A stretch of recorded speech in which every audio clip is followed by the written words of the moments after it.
네, 안녕하십니까. 기조연설을 맡은 연암대학교 부사장입니다. 다시 한번 인사드리겠습니다.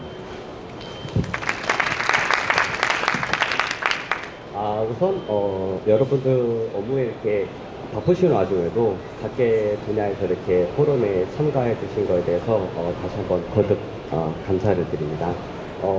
기후변화 시대에서 지속 가능한 농업에서 우리가 농업의 발전의 방향에서 여러분 분명히 각계 다른 계층에서 많은 분야에서 지금 관심을 가진 게 사실인데, 특히나 오늘 이제 학생분들도 오시고, 그 다음에 관련된 업체분들도 관심이 많으시고 오시고 참가하시고, 또한 이제 예비 창업자분도 오시고, 그 다음에 예비 창업자를 지나서 현업에 계신 분도 계시고, 다시 또 현업도 이제 개인과 이제 법인 정도의 규모가 되시는데, 과연 우리가 기후변화 시대에 우리가 어떻게 스마트팜을 대응해야 되겠느냐라는 것은 비단 한 분야 혹은 한 계층, 한 특정 기업만의 문제는 아니라고 생각되거든요. 왜냐하면은 어떠한 그 산업의 발전을 한다는 것은 기초부터 올라와서 교육이 되고, 그 교육 이후로 실습이나 산업 현장에 적응할 수 있는 그런 인큐베이팅이나 실습 혹은 재배를 할 수 있는 어떤 툴이 또 필요하고, 그 부분들에 우리가 얼만큼 지원하고, 지원이라 는 것은 이제 교육적인 것이나 컨설팅인 것이나 어느 자원에 대한 것이긴 한데, 결국은 우리 모두가 하나의 목표가 되어 있다는 거죠. 방향이 하나의 목표로 되어 있습니다. 첫 번째 제가 볼 때는 결국은 우리는 여러분들도 다 인지하시다시피 기후변화에 대한 농업은 현재는 굉장히 심각한 단계입니다. 이것은 비단 우리나라의 문제도 아니고 전 세계적으로도 큰 문제가 되고 있고, 실질적으로는 이런 가장 기후적인 문제로 국가 간의 전쟁도 발생할 수 있는 사실입니다. 어쨌든 자원 경쟁과 자연 전쟁이 시작됐다는 거죠. 가뭄이나 홍수나 이런 모든 것들은 우린 어느 날 갑자기 생긴 것은 아닙니다. 과거부터 우리가 안고 있던 문제를, 기존에는 우리가 교육이나 어떤 시설이나 등의 문제로 현명하고 효율적으로 대처하지 못했던 부분들이 사실이고, 농업 선진국들이 어려움 속에서 어떻게 이 문제를 효율적으로 농업 분야를 타개해 나가고 극복하고 발전해 나갈 수 있고, 더불어 그 산업이 국가의 경쟁력이 될 수 있는가에 대한 문제는 과거부터 현재까지도 심각하게 고민하고 있습니다. 우리나라 역시도 국토의 면적이 매우 여러분 작지만 굉장히 효율적인 스마트 농업이 필요하다는 것은, 이거는 중앙정부 또는 지방자치단체에서도 굉장한 관심을 가지고 있는 현장입니다. 오후 세션에서는 소개해드릴 것도 이제 지방자치단체에서 스마트 파머들을 지원을 통한 어떤 방향이 좋겠느냐라는 거에 대해서 여러 가지 방법도 있겠지만, 과거에는 교육에만 그쳤지만 지금은 임대용 농장으로서 실습을 줄 수 있는 그런 지방자치에서 해야 될 역할들이 있거든요. 그런 툴을 만들어 놓으면은 예비 창업자분들이라든지 아니면은 관련 학과 전공 학생분들이 보다 전문적으로 참여할 수 있는 그 툴을 활용할 수 있다는 거죠. 인큐베이터 식으로.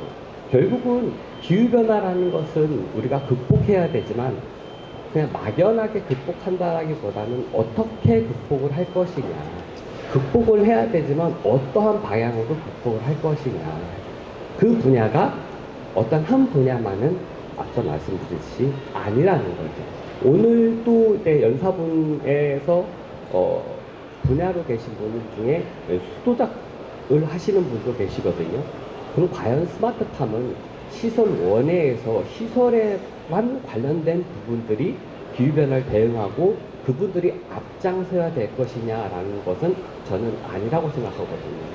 시설 원회뿐만 아니라 수도작도, 노지에 대한 부분도 어떻게 스마트팜하고 똑같이 시설원에는 갈 수는 없지만 기본적인 툴은 목적은 같지 않을까. 이와 또 마찬가지로 업체들도 그분들이 여태까지 사업을 하면서 전문성을 키워온 부분들이 있거든요. 그 전문성을 키운 부분에 또 하나에 대한 사업 분야를 스마트팜 쪽으로 방향 전환과 어떤 비전 제시를 추가적으로 해야 되지 않을까라는 겁니다.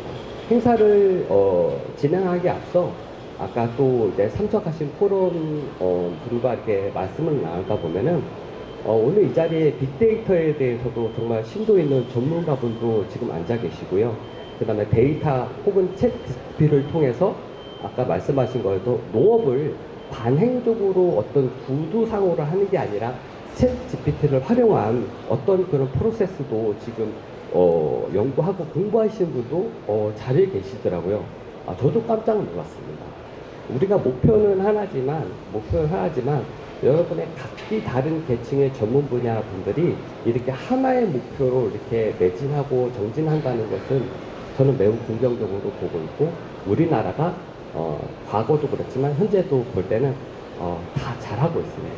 뭐 국방 분야뿐만 아니라 뭐 엔터테인먼트도 그렇고, 지금 시설원이나 기후변화, 뭐 탄소 배출 이런 거에 대해서 우리나라가 아직은 조금 미흡한 부분이 있다라고 하지만, 현재 제가 봤을 때도 어떤 스마트하고 디지털화에 우리가 정말 어드밴스하게 진보됐다라고 말씀드리기는 조금 어렵습니다. 하지만 가능성과 방향과 비전은 충분하지 않을까라는 생각은 저는 하고 있습니다. 그리고 우리가 그렇게 이루어 나가야 되고요. 왜냐면은 리딩을 한다는 것은 여러분 정말 쉽지 않은 일입니다. 리딩을 한다는 것은, 무언가를 리딩한다는 것은 쉽지는 않지만, 리딩을 한다는 그 판단이 있다는 것은 우리나라가 비단 우리나라만 기후변화와 어떤 스마트팜의 미래를 역설적으로 강조하는 것이 아니고 전 세계가 귀추를 혹은 전 세계가 관심을 가지고 있다는 것입니다. 그 이유는 분명하거든요. 바로 기후변화에 따른 환경오염에 따른 1차 산업의 먹거리가 굉장히 흔들릴 수 있다는 겁니다. 잘 아시겠지만 1차 산업의 생산이라는 것은 어떤 테크놀로지로만 되는 것은 아닙니다. 기후나 물이나 이런 기본적인 자원 문제들이 같이 병행해야 되는데, 그 물이나 어떤 기후변화인 것이 마치 하늘만 봐서 되는 게 아니라 우리 인간들이 사회생활을 통해서 혹은 산업혁명을 통해서 만들어내는 오염물질도 굉장히 크거든요. 단적인 예를 들면은 옷이죠. 옷을 만들어서 제품화하는 것보다 폐기되는 게 훨씬 많답니다. 음식도 마찬가지죠. 네, 드실 만큼 드셔야 되는데 거기에 따른 어떤 음식 버려지는 것들이 굉장히 많다고 합니다. 그러한 모든 것들이 결국은 오염으로 환경에 대한 파괴에 일조를 하는 것이죠. 근데 역설적으로 우리가 기후를 변화를 대응하고 그걸 헤쳐나가자는 것은 말에 어폐가 있는 것이죠. 우리 전시 포럼에 참가한 여러분들은 정말 자원의 기후변화에 우리나라가 근본적으로 대응한다는 것은 환경을 세이브하고 환경을 보호한다는 큰 틀에서 가장 기본적인 실천에서도 우리가 여러분 개개인 모두가 다 일조를 하고 있다는 것에 대해서 여러분 꼭 한번 저와 같이 한번 생각해 보시면 좋을 것 같습니다. 그러니까 기후변화는 농업에 큰 변화를 미치고 있고, 이를 대응하기 위해서 지속 가능한 실천이 필수적인데, 이 필수적인 것은 여러분 재배 방법뿐만 의존할 수가 없는 거고, 혹은 어떤 재배 기술에만 의존할 수가 없는 거고, 그러니까 즉 하드웨어만 탓할 수도 없는 거고 소프트웨어만 탓할 수도 없는 거예요. 저는 이제 겸직으로 있지만 현재는 저도 현업을 하고 있는 농업 경영인이거든요. 현재는 전라남도 장성에서 1헥타 3,000평 유료온실에 이 유료온실에서 가지 혹은 오이 혹은 토마토 이렇게 재배를 하고 있습니다. 재배를 하면서 이제 후학들을 같이 이제 교육하는 그런 일정으로 하고 있는데, 재배를 할 때 가장 궁금한 것들은 과연 어떻게 데이터를 구축하고 어떻게 작물을 계획하고 실행하고 만들어낼까에 대해서는 항상 똑같은 고민입니다. 제가 최근에 빅데이터라는 그런 주제를 가지고 정말 빅데이터 전문가를 제가 만났거든요. 오늘 이 자리에도 계십니다. 빅데이터 전문가분이 계시더라고요. 외국에서 공부를 하셔가지고 현업에 계신 분이 이 자리에 계신데 제가 그분 대표님의 말씀을 듣고 숙연해졌습니다. 현재 농업에서는 데이터라는 것이 정말 전문가분이 생각하시는 그 데이터의 수준이 아니에요. 오늘 자리에 계신 분 중에 아까 챗 GPT나 이런 쪽도 응용하실 분인데 아직 외람되지만 거기까지 어드밴스 하지는 못했습니다. 제 개인적인 생각에는 현재 우리는 농업이 아날로그와 디지털로 가는 우리 중간 단계에 있다고 생각합니다. 근데 농업이 아날로그를 무시를 할 수는 없다라고 봅니다. 그렇다고 디지털을 완전히 의존하는 것도 저는 아니라고 생각합니다. 왜냐면은 아직까지는 뭐 다른 산업 분야도 마찬가지겠지만 1차 산업에서 농업은요, 힘든 일과 어려운 일이 공존합니다. 여기서 힘든 일이라고 하면은 저는 노동이라고 할게요. 인력 투입. 어려운 일은 우리 기술적인 부분이라고 할게요. 또한 어려운 일은 기술적인 것 플러스 시설적인 것도 있다라고 봅니다. 근데 우리 스마트팜 하시는 분들은 이 어려운 일과 힘든 일을 동시에 매일 겪게 돼요. 관행 농업을 하시는 분은 힘든 일에 많이 힘들어 하시죠. 완전히 100%로 완전 수동으로 농업을 하시고 예측을 하거나 효율적으로 한다는 것은 아무래도 좀 거리가 좀 있습니다. 왜냐면은 몸으로 다 주로 쓰시기 때문에. 몸으로 쓰는 이유는 여러 가지 이유가 있겠지만 가장 큰 원인은 아웃풋이 생각보다 적기 때문에 그래요. 아웃풋이 어느 정도는 예측되는데 인풋을 많이 할 수 없거든요. 예를 들어 볼까요? 실화거든요.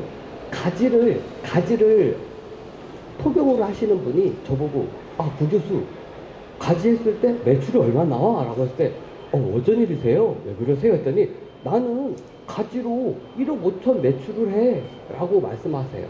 여러분 틀린 말은 아니에요. 1억 5천의 매출이 여러분 적습니까? 그렇지 않아요. 근데 여기서는 뭔가 어폐가 있어요. 그럼 여기 학생분들도 계시지만 아니 부모님이 1억 5천의 매출을 버는데 힘겹게 직장생활 하시겠어요? 부모님 밑에서 1억 5천의 매출을 배우시겠어요? 동의하시죠? 그런데 이론적으로 들 때는 동의할 것 같지만 그분 자제분들이 그러면 내려와서 농업을 할까요? 안 할까요? 할 것 같아요? 안 할 것 같아요? 왜 안 할 것 같아요? 그렇죠. 여러분 막간은혜에서 우리 박수 한번 주실까요? 아유 감사합니다. 바로 이거예요. 기후변화에 대응이든 스마트폰 농업이든 바로예요. 매출은 매출일 뿐이죠. 매출은 매출일 뿐입니다.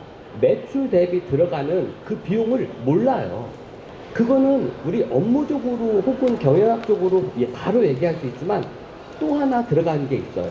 뭐냐면은 제가 아까 토경은 뭐가 제일 힘들다고 그랬어요? 힘든 일이 있다고 그랬죠. 그러니까 그 1억 5천을 벌기 위해서는 아침 9시에 출근하겠어요? 새벽 4시에 출근하겠어요? 이제 하나씩 택일 해보시죠. 이제 1억 5천 솔깃한데 아침 9시에 출근 9 to 5 하시겠어요? 뭐 그냥 24시간 월, 화, 수, 목, 금, 토, 일, 월 하시겠어요? 전혀 메리트가 없죠. 예, 맞아요. 그런데 우리나라는 토경 비율이 굉장히 무시 못할 정도로 많거든요. 그리고 농업의 선진국인 네덜란드를 한번 들여다보자고요. 거기는 세대를 거쳐서 남녀를 불문하고 농업에 굉장한 혹은 되게 적극적으로 그 본인 스스로 네임밸류나 어떤 자부심도 굉장히 크죠. 이유가 뭘까요? 이유는 당연히 소득이 높겠죠. 소득도 높고 그 소득을 발생하는 그 과정도 합리적이기 때문에 그래요. 그렇지 않습니까? 저도 여러분 오늘 포럼 자리 있으니까 여러분 예의상 제가 이렇게 수트를 입고 하지만 저도 현장에 가면은요 여러분 상상하시는 그대로 장화 신고 안전화 신습니다. 안전화 신고 그 팔토시하고 선크림도 바를 시간도 없이 일을 해요. 그래서 제가 여러분보다 좀 더 까맣거든요. 일한 티 나죠?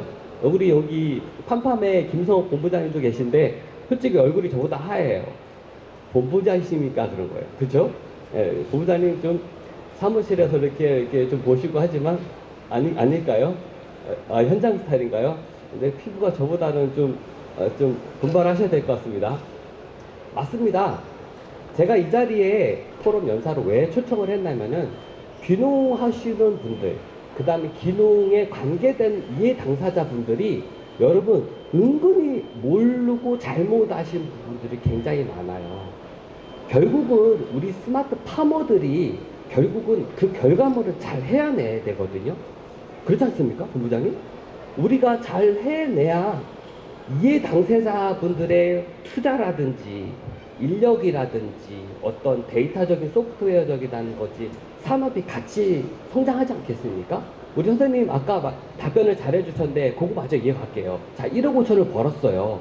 1억 5천을 벌었는데 이제는 하나씩 이제 비용을 차감해 봐야죠. 자, 4시부터 일단은 세참 먹을 때까지 10시까지 그냥 도가니 달토록 일했어요. 자, 도가니 달토록 일했단 말이죠. 그 다음에 이제 할아버지 연세가 이제 에너지가 남아있어요. 좀 쉬어야 돼요. 쉬어야 되죠. 그러니까 좀 쉬어요. 근데 쉴 때 그냥 쉬겠어요? 우리처럼 뭐 파워에이드를 드시겠어요? 아니면 소주를 드시겠어요? 막걸리를 드시겠어요? 좀 적절하진 않지만 소주나 막걸리를 드시겠죠. 그러면은 알코올이 내 의지를 잘 컨트롤해요? 알코올이 나를 컨트롤해요? 알코올이 나를 컨트롤하죠.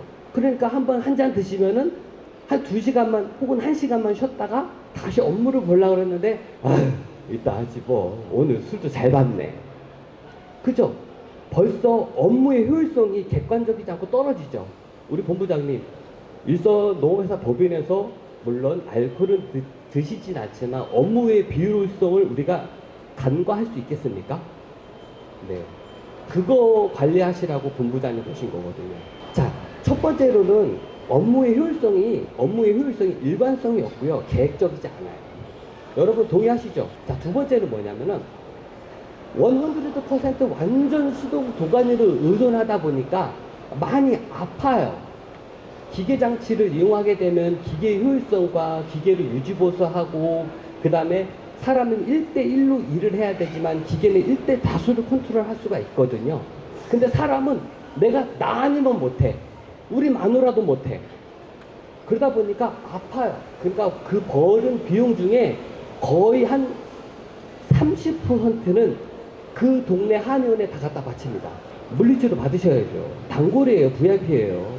그러니까 이것 떼고 저것 떼고 그러면은 벌써 뚝뚝 떨어지죠. 그 다음에 여러분 시골 어르신분들이 돈을 1억 5천 벌었는데 본인의 급여를 얼마로 했는지 아세요? 할아버지 본인 급여 얼마로 책정하는지 없어요. 본인 급여. 그런 개념이 없단 말이에요. 아니 그럼 본인은 자기 땅이니까 그렇다 쳐. 그러면 노동 인력은 할머니를 끌어들였어요? 안 끌어들였어요? 그 할머니 급여를 주셨나요? 네, 노동부 신고하면은 안 되겠지만 합리적이지 않죠. 그러니까 어떤 매출에 대한 그 제조 비용 원가의 개념이 없으시다는 거예요. 근데 선진국은 그렇지 않습니다. 농업도 비즈니스고 농업도 매출이 일어나는 것은 결국은 농업도 경영적인 마인드로 가야 된다는 거죠. 우리가 이 큰 틀에서 기후변화를 할 때 문자적으로 기후변화지만 여기에는 굉장한 세심한 부분들이 관리해야 될 부분이 굉장히 많아요. 정말 많습니다. 그렇게 해서 이제 뭐 도가니 비용도 빼고 평균 수명도 빼고 나의 피부 노화도 빼고 다 떼고 포떼고 남았더니 비용이 없더라. 남은 거는 다 한의원에 30% 갖다 주고 농약방에 한 15% 갖다 주고 그 다음에 하느님 일찍 가신다고 내 도가니와 나의 평균 수명 다 갖다 주고 막걸리집 슈퍼마켓에서 갖다 주고 남은 게 없더라. 실질적으로요, 센터장님, 시골에서는요 1억 5천의 매출을 벌어도요 보통은 우리나라 같은 경우는 만약에 충북 지방에서 어떤 충북이 요즘 바이오 산업이나 이런 것들을 굉장히 전략적으로 강세이지 않습니까? 그러면 그 단지에 관련된 업체들이나 그래도 관련된 업체들이 동반 성장하는 그런 양상을 보지 않습니까? 근데 시골은요, 내가 1억 5천을 벌었어도 사회에 혹은 그 지방에 돈이 안 돌아요. 돈이 안 돌아요. 왜 안 돌까요? 돈이 도는 데는 정해져 있어요. 한약방, 슈퍼마켓, 막걸리, 그 다음에 어디 있어요 또? 농약방. 예, 100%에서 내 제조원가 비율이 그냥 369. 이 세 가지로 끝나요. 인건비 없어요. 인건비 없어요. 그냥 퉁쳐서 네 가지예요. 근데 우리 여러분 산업을 하시고 사업을 하시는데 제조원가 비용이 계정과목이 4개밖에 안 됩니까? 이건 굉장히 무지한 거라고 봐요. 계정과목이라는 것은 나눠져 있는 것은 그 비용에 대한 증빙도 하라고 하는 거지만 어떤 산업이 이해 당사자가 어느 하나로 그치지 않는다는 얘기거든요. 그래야 농업이 산업이 동반적으로 이해 관계자나 업체들이 커야 되지 않습니까? 아니 평택이 삼성 같다고 삼성만 큽니까? 그거면 특혜죠. 특검해야죠. 하지만 여러 뭐 숙박업체라든지 그죠? 아파트라든지 아파트가 들어선다는 거는 인구가 유입된다는 거고 인구가 유입된다는 것은 초등학교 학교가 있다는 거고 학교가 있다는 것은 교육기관이 있다는 거고 교육기관이 있다는 것은 의료기관이 있다는 거고 의료기관이 있다는 것은 거기에 관공서 그 의료기관을 관리할 수 있는 관공서가 있다는 거고 모든 인프라가 다 구축이 돼야 된다는 얘기죠. 여러분들도 이 자리에 오신 분 중에 제가 왜 이 말씀을 드리냐면은 여기 100% 농업인으로 왔으면은 우리 포럼 정말 심란하게 돼요. 정말 심란하죠. 왜냐면은 여기 앉아 계신 분이 토경으로 한 30년 하신 분이거든요. 여기 앉아 보시면 보부장 죄송합니다. 토경을 한 50년 하신 분이거든요. 제가 50년 한 분한테 감히 기후변화와 데이터를 제가 어떻게 얘기할 수 있겠습니까? 택도 없죠. 제가 비집고 들어갈 틈이 없어요.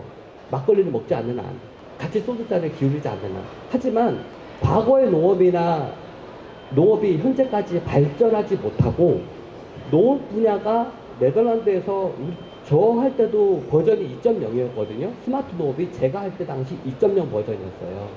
우리는 그렇게 부르거든요. 현재는 버전 몇 점 0이라고 하냐면 제가 봤을 때 한 4.5 버전 정도 되는 것 같아요. 자, 다시 돌아가서 관행농 부분이요. 삐집고 들어갈 데가 없어요. 그런 데서 새로운이라는 게 발생할 수 있을까요? 변화라는 게 발생될 수 있을까요? 없다는 거죠. 선진국을 들여다보면은 그 사례를 보면 알 수 있는 게 어떠한 목표를 가지고 다양한 계층과 분야에 대해서 의견을 수립하고 그 전문 분야를 최대한 활용합니다. 바로 이 오늘 포럼이 그런 자리예요. 주최 측에서 주관하면서 이 포럼 자리를 만들고 어느 편파적인 어느 그냥 흑백의 한 자리만 놓는 게 아니라 학생분들, 그 다음에 이해 당사자, 그 다음에 업체, 그 다음에 교육자 이런 모든 부분들이 같이 이 자리에서 한 분야를 가지고 발전시키려고 이 자리를 다 귀한 시간 내셨거든요. 근데 토경은 그렇지가 못하다는 얘기예요.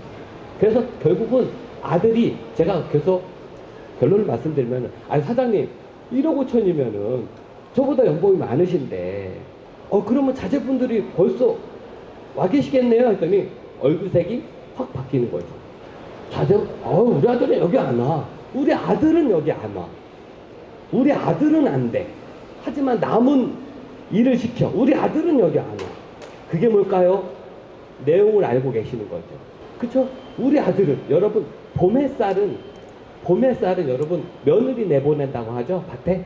봄 햇살은. 그런 말이 있죠? 가을 햇살은 딸내미 밭에 내보낸다고 하죠? 아셨던 거예요. 봄 햇살의 그 타격을 아셨던 거예요. 그러니까 이분도 우리 아들은 여기 안 와. 우리 아들은 안 와 하는 것은 본인이 이미 답을 말하신 거예요. 그렇지 않겠습니까? 자, 여기 감사하게도 이렇게 젊은 학생분들이나 여기 젊은 분들이 이렇게 알고 계신데 여러분도 우리나라에서 스마트팜의 비전은 긍정적으로 발전하는 거에 정말 간절히 원하지 않습니까? 그리고 센터장님을 포함해서 본부장님 포함해서 각계 여러 이 자리에 참석하신 분도 후배들이나 후손들이 우리나라가 K-팝만 우리나라 산업 분야입니까? 방산만 우리나라 산업 분야예요? 뭐 핸드폰만 우리나라 산업입니까? 아니에요. 과거에는 우리나라가 획일적으로 교육을 했고 획일적으로 무언가를 가자라고 했을 때는 우리가 부족하니까 어떠한 리더분께서 훈련을 가자라고 했으니까 어떻게 갔어요. 갔는데 뭐 효율이 좀 떨어져요. 그때는 사회 전반적인 발전이 필요했어요. 지금은 어떻습니까? 세분화도 나갈 때가 됐다는 거죠. 그 세분화는 바로 농업 분야도 패러다임이 필요하다는 거죠. 지금 이제 모내기 다 하셨죠? 우리 김윤주 대표님, 우리 수도작 하시는데 모내기 다 하셨죠? 네, 다 했어요. 고생 많으셨습니다. 자, 오늘 제가 스마트팜 수도작에서도 한 말씀 드릴게요. 관행노법은요, 예를 들어서 이런 겁니다. 모내기 언제 하시죠? 라고 하면 여쭤보면, 그냥 개구리 나오면 그때 뭐 심으면 돼요? 이런 거예요. 그러면은 파종은 언제 하세요? 하면, 뻐꾸기 울면 그때 하면 돼요. 뻐꾸기 울면은. 과거는 그렇게 해서 됐겠죠. 근데 지금은 뻐꾸기가 나오다가 환경오염으로 인해서 얼리버드 나왔다가 그냥 맹금류한테 잡아먹였어요. 외마디 뻐꾹도 못하고 죽었어. 그 동네에 뻐꾹을 해야 파종을 하는데 우리 이장님 뻐꾹 못 들었어. 그럼 파종 못 하나요? 이게 문제예요. 의존도가 객관적이지도 않고 의존도가 너무 허무맹랑해요. 본부장님 제가 외람되지만 질문 하나 해도 좀 괜찮으시겠습니까? 사고력이 조금 요구가 됩니다. 앞서 말씀드렸듯이 기존의 관행요법은 뻐꾸기가 울면은 뭐 파종을 한다. 뭐 개구리가 울면은 뭐 육묘를 한다. 모를 심는다. 과거에 이랬단 말이죠. 그러면 현재 스마트팜은 작기 계획이나 아니면 품목이나 품종 선택을 하거나 혹은 파종일을 선정을 하거나 정시기를 잡거나 작기 계획을 짤 때 우리 객관적으로 어떻게 될까요? 제가 마이크를 넘겨드리겠습니다. 그 질문 주신 대로 작기 계획은 요즘에는 첫 번째로는 어쨌든 유통 상황이나 시장 상황에 맞춰서 일단 첫 번째를 먼저 고려를 하게 되고요. 그 다음에 두 번째는 전작기의 리뷰를 반드시 하게 됩니다. 1년에 항상 시기가 정해져 있습니다. 우리 농장의 스케줄이라는 게. 그러다 보니까 전작기에는 언제 했고 결과가 이렇게 되니까 그 리뷰에 따라서 이번에는 몇 월 며칠 날 파종이 들어가야 된다는 게 데이터상으로 나와 있습니다. 스케줄상에. 그래서 그게 두 번째고요. 어쨌든 유통상황이랑 전작기 기준이라고 했을 때 저희는 사실상 크게 작기가 틀어지거나 그러진 않습니다. 왜냐하면 저희는 일반적인 하우스보다는 첨단 온실이 갖고 있다 보니까 여름 작형을 운영하고 한여름에도 들어갈 수 있는 작형이다 보니까 그래서 일반 농가가 어려워하는 것들은 자꾸만 품종이나 이런 작형 선택을 왔다 갔다 하는 그런 것 때문에 자기만의 기준이 없다는 게 제일 큰 것 같습니다. 네, 이상입니다. 네, 부연 설명을 한번 할게요. 자, 여러분 마지막에 하신 말씀 되게 중요한데 일반인들이나 소규모 농가분들은 여러분 자꾸 그 틀이 바뀐다는 거예요. 하지만 기업에 대한 운영은 안정적으로 루틴이 있다는 거예요. 안정적으로 체계가 대표되어 있다는 얘기죠. 그리고 시기라는 것이 그 아웃풋이 나올 때 가장 최적화된 그 시기나 품종이나 게 뭔가를 반드시 분석합니다. 반드시 분석해요. 자, 지금 본부장님께서 말씀하신 걸 정리를 하면은 분석을 한다. 어떤 분석을? 전작기의 경영 분석을 들어간다. 그 분석 방법은 여러 가지가 있고 항목도 여러 가지가 있겠죠. 그리고 그 분석 방법을 통해서 왔다 갔다 편차를 하는 게 아니라 그 편차 범위를 최저한 주소 일정하게 가려고 노력한다. 이렇게 정리하면 될까요? 감사합니다. 제가 옆에 또 우리 수도작의 대표 주자이신 우리 김유준 대표님께 대조적으로 여기는 수도작, 여기는 스마트팜, 아주 극과 극이에요. 여기는 완전 상위 클래스고요. 시설에서요. 연사분들은 두 분 다 상위 클래스죠. 딱 보면 나오잖아요. 그죠? 자, 수도작은 작기 계획을 어떻게 하시는지 한번 부탁드려도 될까요? 수도작 같은 경우는요, 정부 수매, 그 농협 수매 그 일정에 맞춰서 준비하기 때문에 그 조생종과 만생종을 분리해 갖고 그 수매 일정에 맞춰서 이제 파종하게 됩니다. 그래서 보통 경기도권 같은 경우는 4월 초부터 요즘은 기후가 많이 이제 달라져 갖고 좀 빨리 파종을 하게 되는데 이제 그래서 4월 초에 이제 파종을 해서 5월 초부터 이양을 해서 보통 추석 전에 이제 수확할 수 있는 조생종을 수확하고 추석 이후에 있는 완생종을 이렇게 수확하는 작부 체계를 운영하고 있습니다. 말씀 감사합니다. 여러분, 현업에 안 계신 분은 말씀이 좀 어려울 수 있지만 제가 정리를 해드리겠습니다. 간단하게 오해는 하지 마시고 조생종이냐 만생종이냐라는 구별과 그다음 정부 수매 방식에 따른 능동적이지 않고 수동적으로 간다는 얘기죠. 동의하시죠? 네, 능동적이지 않고 수동적으로 한다는 얘기예요. 그리고 여러분 토경은요, 토경은 재배하는 재배자의 목적을 반영하기가 굉장히 어려워요. 예를 들어 볼게요. 스마트팜 같은 경우는 만약에 유통업체 MD가 유통업체가 본부장님 우리 이거 스페셜한 거 이거 한번 해주세요. 이거 스페셜하게 해주면 제가 정말 스페셜하게 판매해드리겠습니다. 그러면 동의해야 안 해요? 하죠. 근데 제가 우리 김현진 대표님 수도자 갈 때 김현진 대표님 기후변화가 심해서 지금 물이 없어요. 물이 없으니 여름에는 조금 먹는 물도 부족하니까 겨울에 해주세요만 할 수 있어요, 없어요? 할 수 없어요. 즉 뭐냐, 토경은 엔드 유저의 요구를 받아들이기가 어려워요. 근데 스마트팜은 엔드 유저의 요구에 받아들이기가 용이해요. 그 말은 뭐냐, 스마트팜은 변화 대응에 능동적이라는 말씀이에요.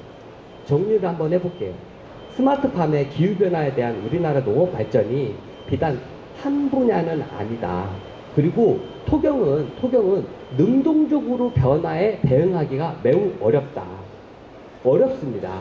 왜냐면은 아웃풋에 대한 인풋 값이 굉장히 달라요. 그리고 이 기후변화나 모든 변화에 대해서 능동적으로 하려면은 여기 김성호 본부장님의 나를 따르라 하는 그걸로는 될 수가 없습니다.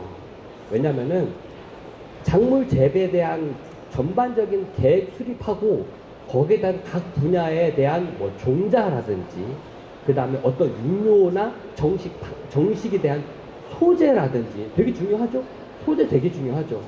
그 다음에 어떤 시스템에 대한 그 양액 기기나 어떤 예를 들어서 리사이클을 활용한다든지 아니면은 요즘 소독 관련 살균제를 어떻게 활용을 해서 어떤 바이러스나 박테리아의 어떤 증식 없이 안정적으로 잡기를 꾸려갈 수 있는 어떤 케미칼적이라든지 혹은 파마농이나 어떤 농약 발레 이해 당사자분들 업체한테 좀 더 농약의 농도가 즉 고용본이 낮은 상태에서 잔류 농약이 덜 검출될 수 있는 농약을 만들어도 우리가 시설적인 것과 재배적인 거를 환경적인 것까지 포함해서 우리가 환경을 조절할 수 있죠.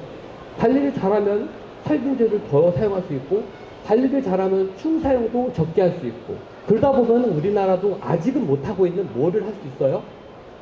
천적 관리도 할 수 있어요. 결국은 천적 관리도 할 수 있어요. 천적 관리를 한다는 것은 굉장히 상위 클래스입니다, 여러분. 여러분 지금 내가 가을에 배추 장사를 해서 오늘 배추김치를 할 건데 벌레 나도 안 먹었는데 배추가 다 먹어버렸어요. 약 안 칠 장사 있어요? 약 바로 쳐야 돼요. 근데 천적은 약을 칠 수가 없어요. 한 방에 무너져요. 한 방에. 그러니까 우리나라의 농업의 발전은 목표는 하나지만 여러분들의 각각의 갖고 계신 그 전문 분야의 기술에 협업이 필요하다. 협업이 필요해서 그 결과물이 여기 앞에 계신 우리 실농업 부분장들께서 그 아웃소싱을 잘 만들어내야 돼요. 책임감이 굉장히 크죠. 그랬을 때 다시 또 충북 청도 경제혁신센터장님께서 판단을 하시고 스마트팜이 굉장히 효율적으로 운영되고 아웃풋도 괜찮으며 아웃풋을 하기 위한 관리자의 어떤 인력이라든지 그저 전문성 팜팜 같은 경우는 젊은 친구들도 많이 채용하고 있거든요. 이런 것들이 굉장히 성장 동력이 좋구나 라고 했을 때 어떤 재정적이거나 지원 정책 가능하시죠. 그러면은 선순환이 된단 말이죠. 그랬을 때 다시 또 여기 저희같이 일선에 있는 분들은 또 제안을 합니다. 어떤 제안을 하느냐, 어떤 계측기라든지 어떤 기계장치류에 대해서 좀 더 발전된 이런 부분에 발전된 부분이 우리가 필요합니다. 사람으로서 1대1로 체크하는 거는 정말 어려운 일이지만 요즘 비전하게 지금 작물 관리라든지 비전을 이용한 작물 생육조사라든지 사람이 인력에 대한 감소에 따른 혹은 고령화 노령에 따른 인력이 대체할 수 있는 그런 기술적인 부분들이 굉장히 지금 각광을 받고 있는데도 막상 엔지니어들이 스마트팜에 막상 제품 출시나 어떤 그 기여의 톱니를 잘 못 맞추는 이유가 우리의 역할도 커요. 우리의. 그죠? 우리가 잘했으면은 그 이해 당사자의 산업도 같이 조인했을 텐데 우리가 맨날 뻐꾸기 울면은 못 신고 개구리 울면 못 신고 이렇게 일괄적이지 않다 보니까 아웃풋이 안 보다 보니까 공학 박사들이 참여하기가 어려운 거죠. 왜? 아웃풋 대비 인풋을 쓰지 않거든요. 투자를 하지 않거든요. 그게 우리나라 농업의 발전이 저해야 하는 요소 중에 여러 가지가 있겠지만 크지만 앞으로 제가 여러분 이 자리에 모신 분 중에서는 제가 말씀드릴 수 있는 거는 그렇지 않은 부분들이 있다. 그래서 제가 과도기라고 말씀드린 거예요. 실제로 정말 저희 현업에 있으신 분은 정말 10년, 20년 되신 분들이 굉장히 많거든요. 그분들은 변화를 강력하게 주장하고 있고 변화의 필요성의 효과를 이미 얻으신 분이고 그게 전문성을 키우는 결과물이고 필요한 요소라는 걸 알고 계세요. 지금 이 자리에 또 늦게 오시지만 관에서도 이렇게 오시고 오후 세션에 청년 임대 성공 사례를 발표해 주실 우리 과장님도 이 자리에 같이 배석하셨지만 그런 결과물이 만약에 군산시 같은 경우는 임대 농장이 5동이 있거든요. 그 5동 중에 4동이 수익이 손익분기점이 이미 넘었어요. 그러니까 목표 달성을 했다는 얘기죠. 거기에 대한 경영에 대한 데이터도 관의 담당자분께 다 소통이 되고 있고 그래서 매출 대비 그 제조 원가가 얼마가 됐는지도 알 수 있다는 얘기죠. 자, 여러분 기후변화에 대한 정리를 하겠습니다. 기후변화에 대한 극복 방안은 인간이 할 수 있는 모든 노력을 다 해야 되는데 그게 바로 시스템이라고 생각됩니다. 경영이거든요. 농업도 경영이다. 그래서 경영적인 측면에서 인력 관리도 해야 되고 경영적인 측면에서 어떤 소프트웨어나 매뉴얼화 해야 되고 경영적인 측면에서 공개되면서 문제점도 수면에 올려서 그거를 우리가 극복해야 되는 방향이 필요하다는 것을 우리 마무리로 오늘 기존서를 마칠까 합니다. 긴 시간 집중해줘서 대단히 감사합니다.